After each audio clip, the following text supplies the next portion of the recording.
So we have, so this is the segment of the show I'm calling the Department of Wild. Woo! This is wild. It's wild shit. It's historical shit. It's current shit. It's things that have happened within the past couple years. Unfortunately, I can't tell you anything that's going to be happening within the next couple years because I can't tell the future. I would love to be able to tell you crazy future stories that are going to happen. And eventually, if we run out of content, I'm just going to have to start making that shit up. But we put in a lot of time. We've done a lot of research. We got a lot of subjects on that. So we got something there that's going to last us a while. It's quite a bit of time, and I don't want to. It's not something that I want to put out there based on one source, and I can't. This is the reason why I don't have a lot of in-depth discussions with people. I just don't have confidence in where they're sourcing their information. So I have no idea what. You have no idea if it's real or not. There is a lot of fake news out there. So even if you're going and looking at one of these topics, there could be a lot of different versions and different interpretations. And what do they call it when the paper issues some story and then they screw up? They issue retraction. Yeah. A lot of those that people miss. Facts are missed. So I try to do the best I can to try to confirm the same info. Various sources, even if it is just some nonsense story. This is not any kind of government type of, well, I mean, it sort of is in a way, but it's not like this. No one's going to be beating down our door because we're talking about this. You know what I mean? I don't think. Unless we hit the right fucking subject. Well, this might be one of them, depending on who's listening. I'm pretty sure anybody that could be butthurt about it has been long dead. But I guess we'll see by the time we get done talking about it. Well, hit me with it. This is something I've talked about for a while now doing, and it's Glocke. That's the official name of this thing, this object that we're talking about, this Nazi object. Glocke. Oh, Glocke. Glocke. Do we got a spelling? Is that a D-I-E? D-I-E. G-L-O-C-K, Glocke. G-L-O-C-K-E. Okay. This device has been actually featured in multiple video games about that era. You'll have side missions or you'll have a mission where you have to attack the science department or the research facility or whatever and destroy this or that. And this has come up in games. This has come up in cinema, though I can't really tell you right off the top of my head which movie it was. I don't know if I wrote that down. Doesn't matter. So some serious nerds have seen this before. Yeah, nerds have seen this before. Awesome. Good job, nerds. Yeah, it's an interesting topic that if you're out somewhere, and you see some nerds and they seem like they might be into this, instead of just, instinctively beating them up like you normally would, ask them a question right? Instead. Yeah, you have something now on a nerd level to converse with them on. And it kind of evens the playing field to where you don't have to get kicked out of another bar for doing the right thing. and these guys get to live another day. Congratulations, nerds. So we're promoting social integration and awareness. That's right. Don't bully the nerds. That's the focus. Well, I didn't even say that. I'm not gonna. I guess I'm not gonna argue it. There's no we'll have that argue conversation it, right? another day. We'll talk about that. So, excuse me. This whole thing about Die Glocke, the Nazi bell. If you've never heard of the Die Glocke description, it's also called the Nazi bell. This thing is obviously a bell-shaped object, and all the lore about this. This was a hard topic to discuss to research. Excuse me. So we don't know if this is actually a real thing or. I fucking doubt it. I seriously doubt it. Well, I like conspiracies, so let's. There's a lot to it, but it all comes down to kind of a single hinge pin, if you will. All right. And once you pull that pin, the whole thing kind of falls apart. Oh. So in 2000, there was a Polish military journalist. His name was Igor Witkowski. Now, this is fairly recent, 2000. Yeah. He published a book. It was called Prawna o Wunderwaffe, which translates to The Truth of the Wonder Weapon. That's another name that the Nazi bell was referred to. Die Glocke, the wonder weapon. This thing, so it's bell-shaped, right? It's supposed to be 12 to 15 feet tall, 9 feet wide. So it's a pretty big bell. Monster. Right? It was supposedly... there are a lot of rumors about what this thing was. And I've researched three different main ones. And I researched all three, and the only facts I could come up with were for one of the rumors. And we'll get into that in a minute. But it was rumored to be an anti-gravity device. Yes. As if they're going to use this to go to space, this bell. So they created some kind of space device, like a pre-UFO UFO. It was also rumored to be a time machine. Don't know if that was achievable. Nice. But, it's possible, I guess. They were saying that it also could have been alien technology given to the Nazis. There it is. Right? Yes. Yeah. They were even thinking that this was something more high-tech than the Nazis could possibly understand, like a warp drive. Or what did I write here? A wormhole machine. Yes. Yeah, that was theorized. So this thing could have been anything. And it's always something outrageous. Yeah, it was anything that we can conceive of but can't do. There were people, shit that was nowhere near possible is exactly what this thing was. I guess that's how lore works. But there were a lot of people that looked at Witkowski's book, that... Pravda o Vondovov. I just like saying that. I said it again. Is that an accurate pronunciation, or? Yeah. Yeah, you're probably gonna sound like a dickhead. Probably. Yeah, people are gonna probably view it as pretentious. German motherfuckers are gonna be like, nah, dude, nah, bro. Yeah, listen. If you have a problem with the way I pronounce it, don't let us know. We don't need to hear it. I'm not gonna look at it. We don't need to hear it. But we'll announce that social media where you can send that nonsense later on, but I'm still not going to look at it. I guess you can still send it, but don't look at it. I'm not going to look at it. Critics actually read this book, and they said, well, wait a minute. There's a lot of this book that it sounds exactly like a book from the 1960s written by a French, like one of the... He was an occult sort of guy. Let me see. I don't believe I have his name here, and it's probably a good thing. If I didn't write the guy's name down, it was probably fucking ridiculous. But this guy in the 60s, this French guy, wrote a book called Morning of the Magicians. And that pretty much laid out a lot of stories about Nazi occult science. None of them true.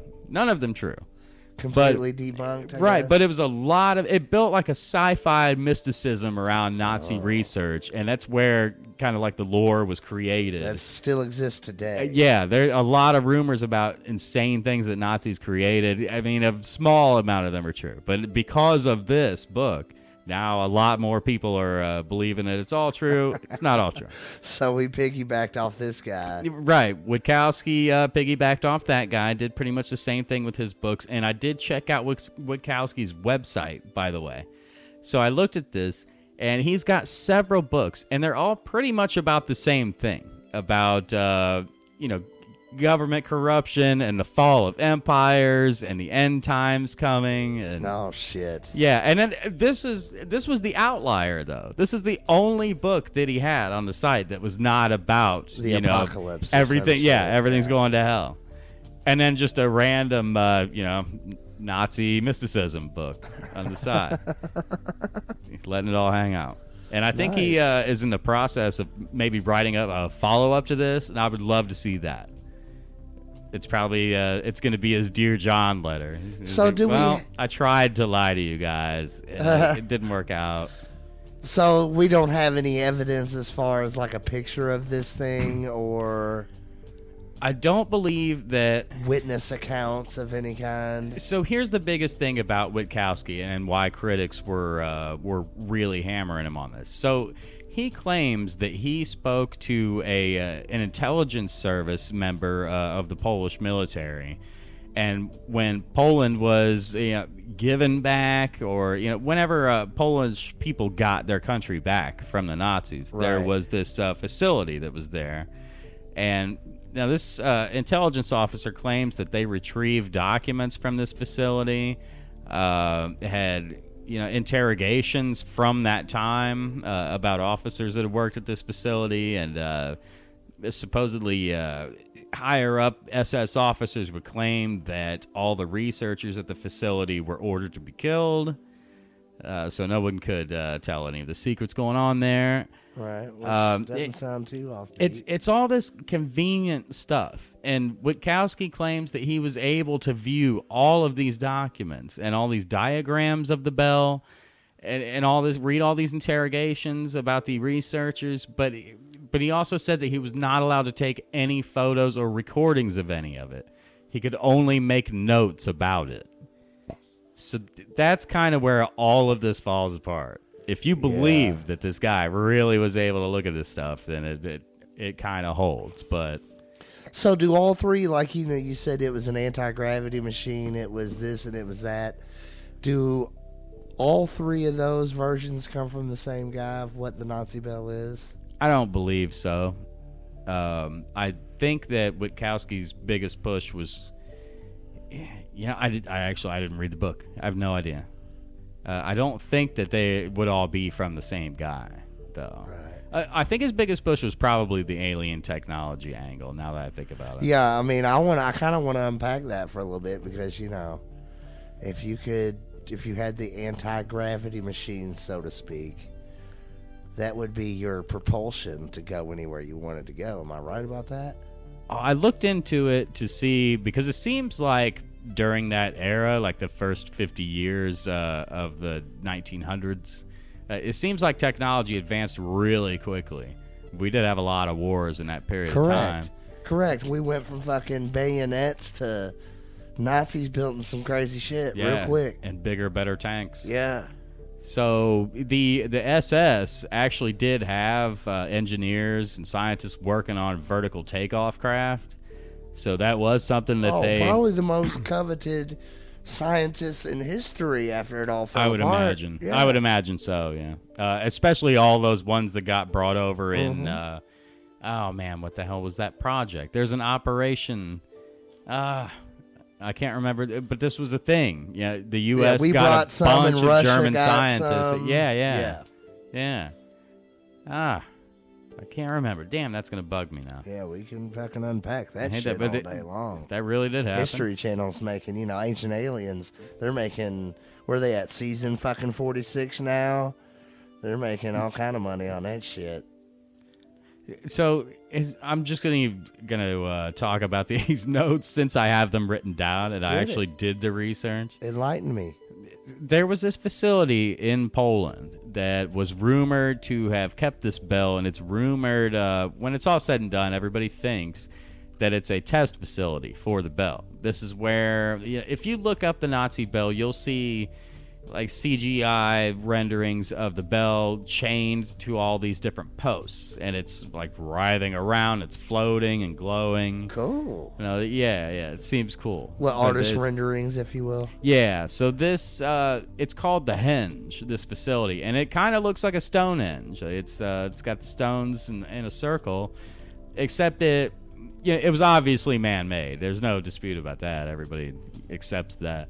What its purpose was, they're still not sure about. A lot of people say it was the base of a cooling tower for an industrial plant there, but then a lot of people say the bell was being tested there.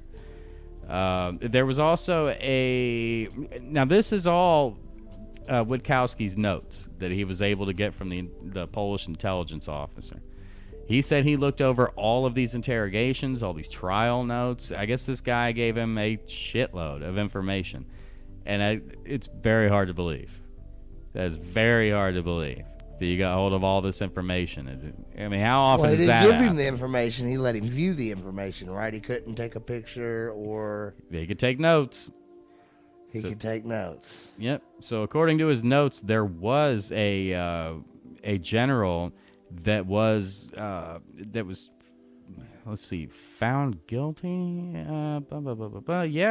Found guilty of war crimes in Poland and the USSR, directly related to this facility. It said that he gave an affidavit during or before the trial. He stated that he was ordered to kill all the scientists associated with the project before the end of the war. So this operation was still, according to his affidavit, was still fully functioning. You know, this plant was a go right up until the end of the war. And then once things started to go downhill, he was ordered to kill all these people, according to these documents that this guy supposedly has seen. There was the same guy, General Sporenberg, found guilty of those, sentenced to death by hanging by a Polish court in 1950.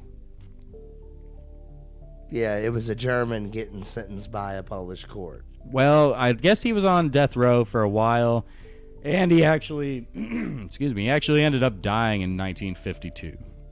So he sat on death row for, he was convicted, sentenced to death, maybe appealed it, maybe, I guess you sit there for a while. I don't know. Right, never been on death row. Died in 1952. Yeah, so that guy apparently ordered the extermination of all these scientists. That doesn't necessarily speak to the secrecy of the bill. I mean, that could, with the Nazi motherfuckers, that could be standard operating procedure. Kill the scientists before they fall into the hands of the enemies. Yeah, I understand that being standard procedure back then, but I just don't think it happened. I would really have to see all these documents, and I don't know that Poland would let him go, but I don't know why they wouldn't either. I think they would have a really good reason, but I don't know why they wouldn't. It doesn't seem like they're at fault for anything. Well, I imagine court processes would be easy to fucking prove. Yeah, it looks to me like they... Jesus Christ, I can't even keep it together for the segment. It seems to me like they prosecuted a guy who had committed war crimes in their country, sentenced him to death. He sat there and died, and there's no reason for any of it to be hidden. Right. So I don't know why it would be so hard to access those documents, or why you'd have to go through Polish intelligence extremely fucking illegally, if that were the case. I don't see these. I just don't see the guy putting his neck on the line for this, so a guy could make a YouTube video about this bell.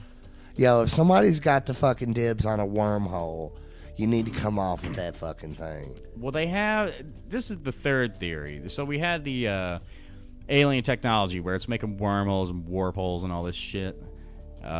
We had the other theory where it was a time machine. Yeah, the time machine. Neither one of those I'm not buying either one of those. But the third one, I kind of get this one. It was also rumored to be a particle accelerator, which that I understand because the Nazis did have a nuclear program. When did they start testing that? And wasn't that like the 50s or the 60s when that became scientifically done?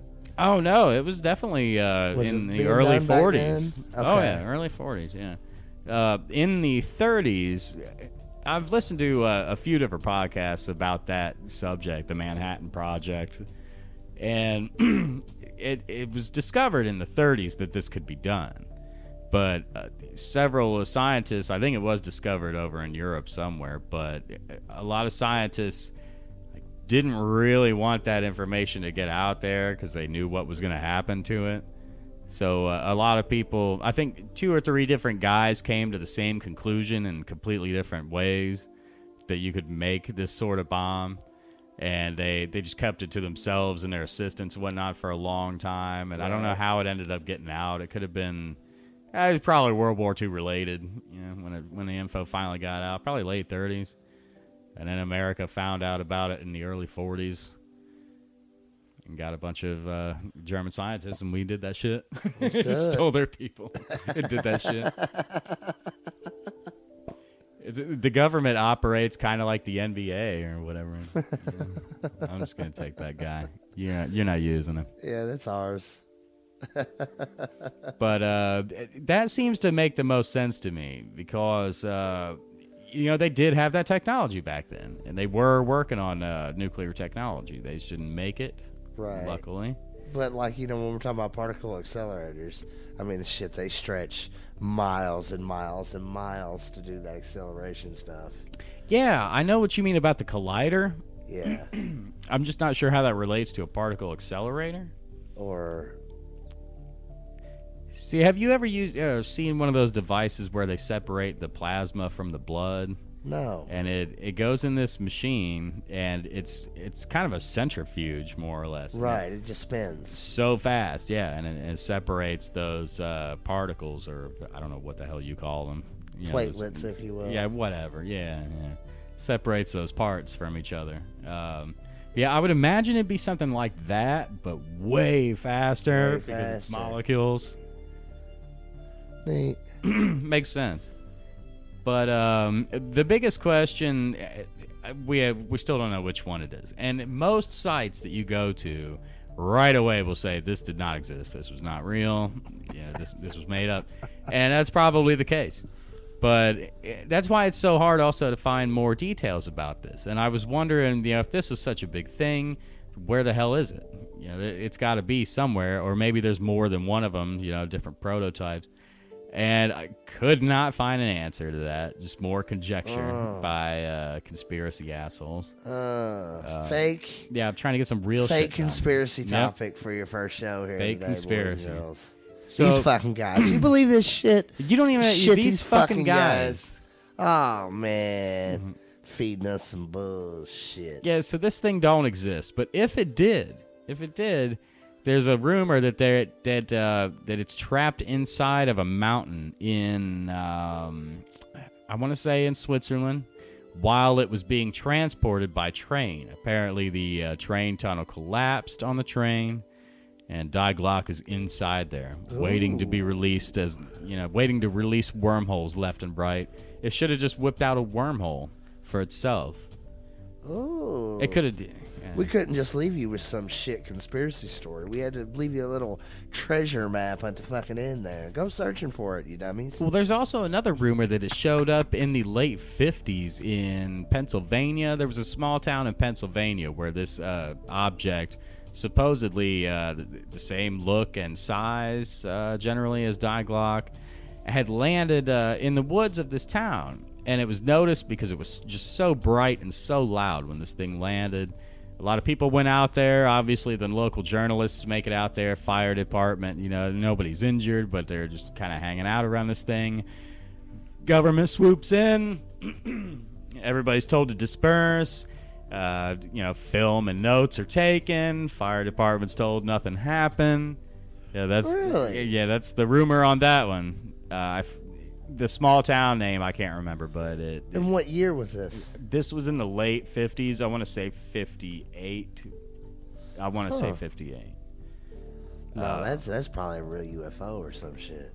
Another possibility was that it made it down to Argentina. I know there's a lot of conspiracy sympathizers. stuff. Nazi sympathizers, yeah. Supposedly where a lot of officers went, and they think that was part of the cargo that went to Argentina. Yeah. Yeah. So they're doing wormholing down there. Oh, in Argentina. Wormholing. Which you couldn't ask for a better climate, I don't think. I don't know anything about Argentina's economy or political situation, but it seems like it'd be a great place to live. Oh, yeah, beautiful shit. Mm-hmm. Yeah. Especially when you got a time machine. Right. If shit starts getting too fucked up, you can just go back 30 Bounce. years. Everything's cheaper. You just keep doing it. That's it. All right. Well, that was Die Glocke. That's Die Glocke. That's the Nazi bell. This thing, if it exists, it's in... this thing don't fucking exist, It man. ain't real. But you can tell people that it is. Because I did talk to people after I looked this stuff up. Not with the way we just fucking ran it down. Right. Well, there was a guy that originally brought this up, and he brought it up. A lot of the subjects I find out about. The Wojciechowski guy? Like the dude that made the Matrix? Yeah, I ran into him. Fuck, man. He was asking me for change. Because apparently the book thing didn't work out real well.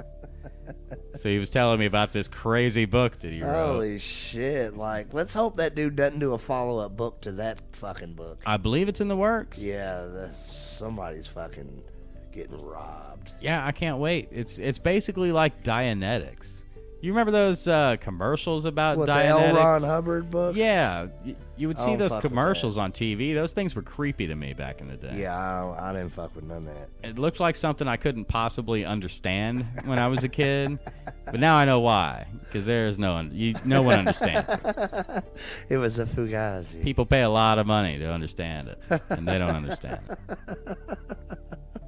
What a bunch of idiots. So we getting in another break? Is that what's happening? Yeah, we're gonna go ahead and go to break. By the way, this whole segment is going to be downloadable by itself. That's going to be, I think, one of the best parts of the Department of Wild. It's going to be part of the full show, but it's also going to be part of a separate clip. So you can find this clip wherever you find our show, whatever podcast device or service you're listening to. I don't think at this point we're going to be very particular about where we are. There's no reason. I mean, we don't have a contract. Show's essentially, Public service. Right. At this point, yeah, it's a volunteer job. Kind of like the volunteer firemen. We're still heroes. And so we're going to keep doing this for free on every possible outlet that can take advantage of it. Until we're fucking not free. Until we're fucking not free. Then we're fucking not free. But for now, yeah, you can listen to us anywhere. I know Daximus is still working on that pro Instagram account for the show, the professional show account. Oh, that'll be up and running. You can hit me up at Hail Rodrigo. I'm going to have photos having to do with the Department of Wild, the subject of the Department of Wild. Throw a couple of Nazi Bell photos on there so you can see diagrams and all that nerdy shit. Is that your Instagram, the Hail Rodrigo? Hail Rodrigo. Cool. That's right. Man. Rodrigo cool. Hobbs, Hail Rodrigo. I assume I'm just Dax Uncle on Instagram, so. Dax Uncle? Yeah. UNKLE, Dax Uncle. Cool. All right. Then get hold of us on there. No, I'll try to change that, though. If I get an option, I'll be coming back with a new one. Well, you didn't have to put that out there. Yeah, just for the sake of getting it in my phone and shit, I wanted to be quick about it. So. If it wasn't ready for prime time. Right. All right. So you can reach us at those two handles on Instagram. That's probably an outdated, lame-ass term. I probably shouldn't have said that. Handle? Yeah, handles. No, that's a dumb one. Yeah? That's cool. I think your Twitter handle is a term. I think people still use that. Oh, right. Does that mean I got to get a Twitter, too? Might not be a bad idea. Fuck, man. All these different goddamn... Bleh. Got to keep hit, man. All right, take a break. Yep. Rodrigo Hobbs, Daximus Prime, these effing guys, man. These effing guys. You fucking kidding me? Be right back.